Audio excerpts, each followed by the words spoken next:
What is up, good people? This is Rabbi, and welcome to my YouTube and Facebook page. চলেন ride করি। আসি এখন হচ্ছে Agargaon signal ছেড়ে দিছে।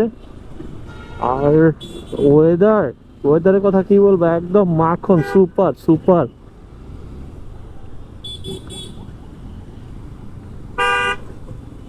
কাহিনী হইলো কালকে রাতে একটু বৃষ্টি হইছে, আল্লাহর কি রহমত। বৃষ্টি হওয়ার কারণে পুরা ওয়েদার একদম ঠান্ডা করে দিছে। এখন এত ভালো লাগতেছে, এই কয়েকদিন এত পরিমাণ গরম পড়ছে, মাথা নষ্ট অবস্থা।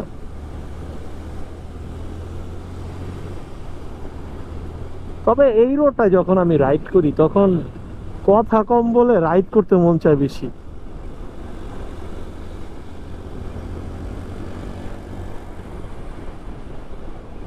সেই লাগতেছে সেই।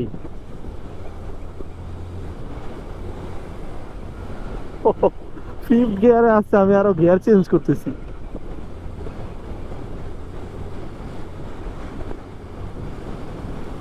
আজকে ভাবলাম যে ইভি নিয়ে কথা বলবো। ইভি নিয়ে কথা বলার আগে অনেকে আম, বলতেছে যে এটার বাইকের মানে তেলের গাড়ির অল্টারনেটিভ হিসেবে ইভি খুঁজতেছে বা ইভি চয়েস করতেছে। বাট ভাই, একটা শর্টে একটা কথা বলে দিই ভাই, এত ডিটেলসে বলতে পারবো না। আপনার এই অকটেনের যে বাইকগুলা বা পেট্রোলের বাইকগুলা বা ফুয়েলের যে বাইকগুলা, এগুলার যে একটা অ্যাগ্রেসিভনেস, হ্যাঁ, ওই জিনিসগুলা কি আপনি আর ইলেকট্রিক বাইকে পাবেন? একটা ফিলের ব্যাপার স্যাপার আছে রে ভাই।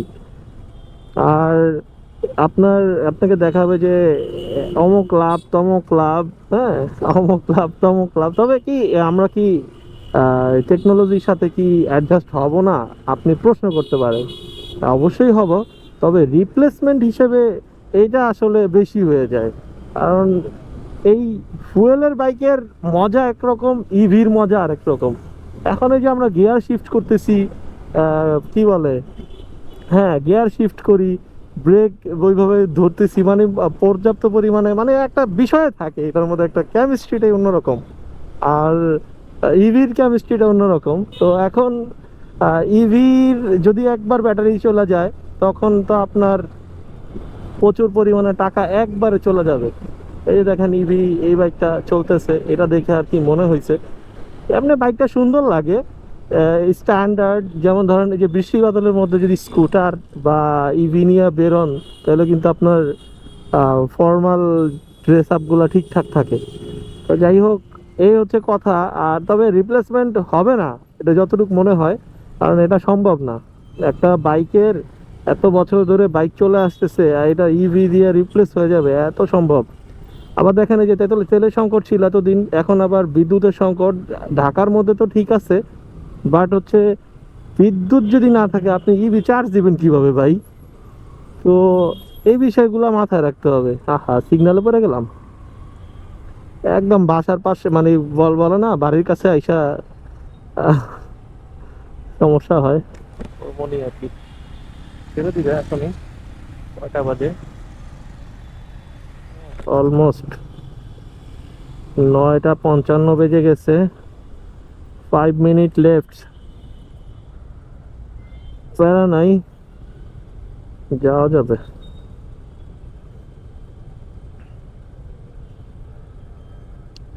সিগন্যালটা তাড়াতাড়ি ছেড়ে দিলেই হয়। তো ইভি কখনো ওইভাবে রিপ্লেস করতে পারবে না বাইককে, কারণ দেখেন, মানে এটা কি সম্ভব? দেখেন, একটা ব্যাটারি যখন চলে যাবে, তখন ব্যাটারি চলে গেলে তখন হিউজ একটা অ্যামাউন্টের টাকা লাগবে। ডিপেন্ড করবে সেই ইভির উপর। ইভির যে কি বলে জানি, গ্রাফাইন ব্যাটারি, লিথিয়াম ব্যাটারি, হ্যাঁ, এগুলোর একটা বিষয় থাকে। হ্যাঁ, আমি অত ডিটেলসে বলবো না, আপনারা আমার ভিউয়াররা অনেক ইন্টেলিজেন্ট। আমার ভিউয়াররা, আমি আসলেই অনেক ইন্টেলিজেন্ট, আমার আমার থেকে বেশি ভালো জানে আমার ভিউয়াররা। তো ইভি সম্পর্কে ভালো ধারণা রাখেন আপনারা। জাস্ট বললাম আর কি, যে ইভির এতদিন তো দেখলাম যে হচ্ছে কি বলে, ফুয়েলের সংকটের পরে এখন দেখতেছি হচ্ছে বিদ্যুতের সংকট। তো বিদ্যুৎ যদি সংকট হয়ে যায় তা আপনি বাইক কিভাবে চালাবেন? তো এই জিনিসগুলো মাথায় রাখতে হবে রে ভাই, মাথায় না রাখলে হবে না। আর কে কোথা থেকে আমার ভিডিওটা দেখতেছেন প্লিজ কমেন্টে জানান, এবং সবাই কেমন আছেন সেটাও জানান। আর আর রিসেন্ট একটা থাক, বলবো না, এখন বলবো না, কিছু টুইস্ট থাকুক, যদি হয় তখন বলবো। আগে থেকে বললে কিছুই হয় না, ইনশাল্লাহ হবে। আর দোয়া করেন, আপনাদের জন্য ভালো কিছু আসতেছে, ভালো কিছু উপহার দিব আমার চ্যানেলটার মধ্যে। তো অপেক্ষা করতে হবে। এখন কিন্তু দেখছেন, এখন কিন্তু সিরিয়ালই নাই। এখন পাম্পে কোনো সিরিয়াল নাই, এমন কোনো মেজর সিরিয়াল নাই যেমনটা ছিল হচ্ছে ট্রাস্টেড যে সিরিয়ালগুলো আগে ছিল। সেই ট্রাস্টেড সিরিয়াল কিন্তু একদম মহাখালী যে পাম্পটার থেকে আমি তেল নিছিলাম সে পাম্প পর্যন্ত পৌঁছে যায়। আর এখন অবস্থা দেখেন, এখন একদম শুনশান অবস্থা। তাক আলহামদুলিল্লাহ ভালো। এই ক্রাইসিস ইয়া ভাই বলছিল, সাজ্জাদ ভাই বলছিল যে এক সপ্তাহ দেখেন না, এক সপ্তাহ পরে এই ক্রাইসিস থাকে কি না। তো তার মাঝে মাঝে মাঝে মাঝে না, সাজ্জাদ ভাইয়ের কথাগুলো একদম ফলে গেছে। যাক, ভালো লাগলো বিষয়টা।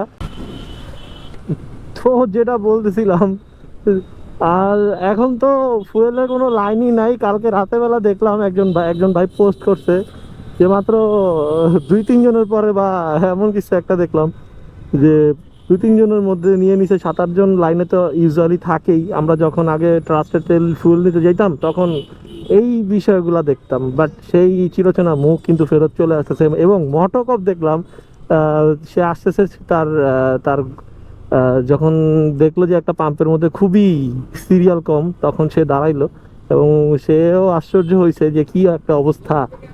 আর যাই হোক, এই হলো এখন ফুয়েল পাম্পের অবস্থা। ফুয়েল নিয়েও মানুষ এখন খুব স্বাচ্ছন্দ্যে নিতেছে, যাইতে পারতেছে। এখন মনে হয় ট্যুর মুর দিতে পারবে যারা ট্যুর লাভার। যাই হোক, তো সবাই ভালো থাকেন, সুস্থ থাকেন। আজকের মতো এখান থেকে বিদায় নিব। আর হ্যাঁ, আমার চ্যানেলে নতুন হয়ে থাকলে please do subscribe and hit the like button. দেখা হবে নতুন কোনো ভিডিওতে। আর ফেসবুক থেকে দেখলে ফলো দিয়ে দিয়েন। Thank you so much. আল্লাহ হাফেজ।